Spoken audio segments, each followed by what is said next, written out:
It's been almost a decade since Modern Warfare 3. That's kind of crazy. Today, Modern Warfare was officially announced. We've kind of known it's going to be Modern Warfare for about a week now. Yeah, the name's been out there for about a week now. We knew it was going to be like a reboot, but today we got the official reveal from Activision. And yeah, I tweeted about a week ago or two when the whole Call of Duty 2020 news came out and said that I'm pretty much done with Call of Duty. Like, I've heard the past complaints every single year about Call of Duty, and I never really was on that train, but I'm starting to feel that fatigue myself. I'm not going to say or go as far to say that I'm looking forward to this Call of Duty a lot, but from the start of what they've shown so far, at least to focus on the campaign, I'm hopeful, at least I could say at that. I feel like every single year there's always like a train of Call of Duty hype, and then launch comes and everyone's just kind of down on it. I don't see a reason to be really excited for this Call of Duty at the moment because we don't even see any multiplayer. Yeah, I'm not going to say I'm jumping on the hype train or anything like that because, come on, we only have 1/3 of the game based on this trailer. We don't have multiplayer or co-op, and those are like big parts of like Call of Duty's future. Yeah, Infinite Warfare had a great campaign, and look at that game. That's known as like one of the worst Call of Duties in many people's eyes. So yeah, let's just go over everything that we know about this game, because yeah, today they started talking about it, and yeah, Call of Duty Modern Warfare, soft reboot for the game. It's going to be called the same thing based on COD 4. At least people call COD 4, so this could stand out somewhat, a little bit. That's still going to be a little bit weird for me, but yeah. I think a lot of you guys know that my favorite Call of Duties in the past couple years have been like Black Ops 1. But yeah, besides Black Ops 1, if you take that game, which is like easily my favorite Call of Duty of all time, I love that game so much. I'd probably say Modern Warfare 1 and Modern Warfare 2 were like my second and third games. Like, those are definitely like the games that shaped my childhood of like my favorite Call of Duties and watching them. And nice to see that the series is back. As I said in the beginning, like this game series has been like gone for like nearly a decade. Infinity War went over to make Ghost, as well as Infinite Warfare. I keep calling it Infinity Warfare, so yeah, pardon that, but yeah, they easily have probably made like the two worst Call of Duties in my eyes, so it's nice to see that they're going back to like the pristine series.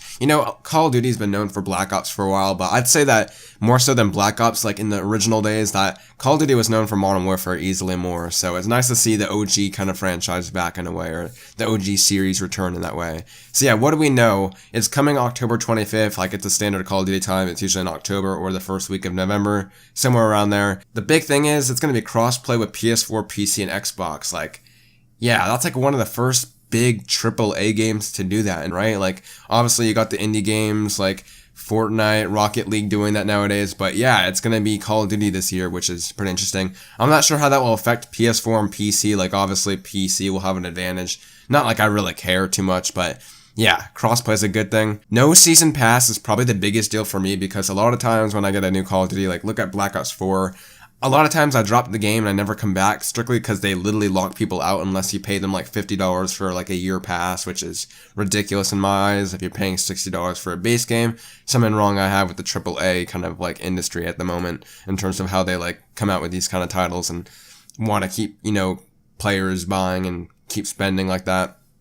They kind of took a note from Fortnite and its success, and they don't want to lock the player base out, so they're saying we're going to get free maps after launch and free events and stuff, so who knows what that will take form, but no season pass is a big thing. Like, it's nice to know that when you buy this game, besides the microtransactions, which they haven't really talked too much about, which is always worrying because the thing that Call of Duty likes to do, at launch, they like to have no microtransactions, so when the reviews come out, looking clean, you could play and earn everything in the game, and then like a month after, then they start adding ridiculous microtransactions. I believe Black Ops 4 was like one of the worst ones in like the series' history, because I think at one point they were selling like a dot for $1. I saw something that on like the headline. That's fucking ridiculous. But yeah, knowing that there's no season pass, at least there's like kind of that one area where they keep nickeling and diming players. At least that's gone, which is a good start. Definitely influenced by like Fortnite, because yeah, Fortnite, you could just jump in the game and you're caught up to date, because yeah, there's no locking player bases out. Really, this reveal had like a really core focus of single player, which I find completely funny because of last year's Black Ops 4 having no campaign. And yeah, this reveal is focused solely on campaign, which is hilarious in my point of view. And yeah, the campaign's looking good. Price is back, which is definitely like a big part of core excitement for this campaign. Like, Price is one of the standout characters, definitely. Can't wait to see him and have him back. He's looking a little bit younger.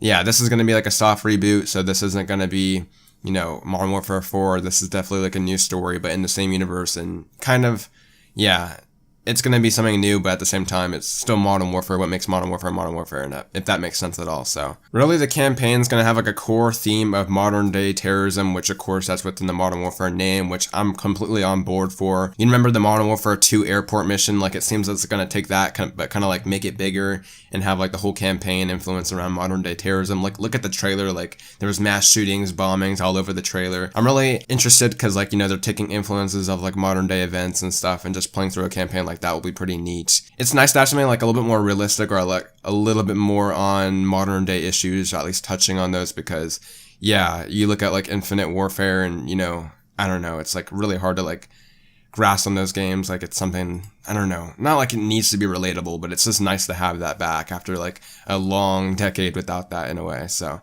cool to have like that slower, more tactical feel. Like, I believe they confirmed, like, from press that have been able to play the game, this game has a lot more of a slower tactical feel, which is something I loved about COD 4. That was definitely a lot, like, one of the stronger suits is that you couldn't run really that much. Like, it felt more boots on the ground, more than like boots on the ground. Like, a lot of people say boots on the ground, but they talk about like Black Ops 1 and some of the more faster paced boots on the ground. But like, really, boots on the ground to me, if I really think about it, it felt like COD 4 in a way. Yeah, happy to see that back, and that's something that we haven't had a feeling in a while, so I'm definitely down for that. And yeah, the single player campaign, I believe the press saw a couple missions, and it's a lot more focused on realistic dying animations and being slow and tactical, which is what Call of Duty is all about, and moving in, breaching, checking each floor. Just, that's what the Call of Duty campaigns were fun back in the days, at least. It felt like you were a squad unit, and if they can get the characters down and stuff like that, obviously we don't have like the most details right now. We only know like prices back, and we got a glimpse of certain characters, but I'm hopeful. So yeah, as I said, multiplayer and co-op are going to be announced further down the line. I don't know when they're going to be announced, because personally, like, this time last year, we got a full event for Black Ops 4, and right now we only have like the single player showcasing, so that's a little interesting there. Like, they're kind of behind on schedule. You know, I'm not sure when we'll see this game next, maybe at E3. I feel weird to have like a first reveal of just the campaign, and then like a week or two down the line they're going to show up on like Microsoft's conference, which I'm not sure if they can even do, because I'm pretty sure PlayStation still has like that play it first on PS4. So if they have that, I'm guessing they probably have the marketing rights as well. So not sure when we're going to see this game next. I know they're going to have a panel with Jeff Keighley at E3, so interesting. Like, this is just getting the conversation rolling around. Again, the game's coming out October 25th. Not completely on board jumping on the hype train, but I will say that this first showcasing was a little bit hopeful to me. Like, I'm not sure if I'm going to still buy it, because obviously, you know, I've only seen the campaign, but I'm hopeful for it, and that's something that I can't really say COD has done that in a while. So yeah, again, it's going to be new. It feels a lot new. Like, I wouldn't say this game's going to completely change how Call of Duty is seen as, like, just because you got rid of the season pass and it's cross-play. Like, those are fundamental to like the multiplayer and stuff, but it isn't going to change Call of Duty drastically. So yeah, again, I'm somewhere in the middle. I'm not completely hyped and like ready to buy and give like $60. I know there's like additions coming out, like the traditional $200. Some people are like, I'm sold on it. Like, again, I'm not completely on that boat, but at the same time, I'm more hopeful than I was with the past couple of Call of Duties, if that makes any sense. So again, make sure to leave your comments down below. Definitely interested in hearing about your thoughts on this one, because yeah, Call of Duty is definitely a game that's kind of worn, tired for a lot of people, and they're kind of just done with the series and want to see it take a breath of fresh air like some other series have done, like Assassin's Creed and stuff. But leave all those thoughts in the comments down below. And yeah, interesting times, man. I know like Bungie tweeted out that they're going to do their Destiny 2 kind of reveal like literally 10 minutes before Activision did this for Call of Duty, which is definitely hilarious, because as you guys know, Destiny, or I guess Bungie, was cut free from Activision just earlier this year, so that's hilarious that they did that like 10 minutes before. So again, we're like in the E3 preseason, a lot of stuff's going down, and hey, Call of Duty looks hopeful this year. Let's hope they can keep it up. And yeah, what can I say? Leave all your thoughts in the comments down below. Of course, as always, make sure to leave a like on this video to show your support, and subscribe if you have not yet done already. So yeah, guys, I've been online. Make sure to have a good rest of your day, and I'll see you guys in the next video or live stream. Take care, everyone.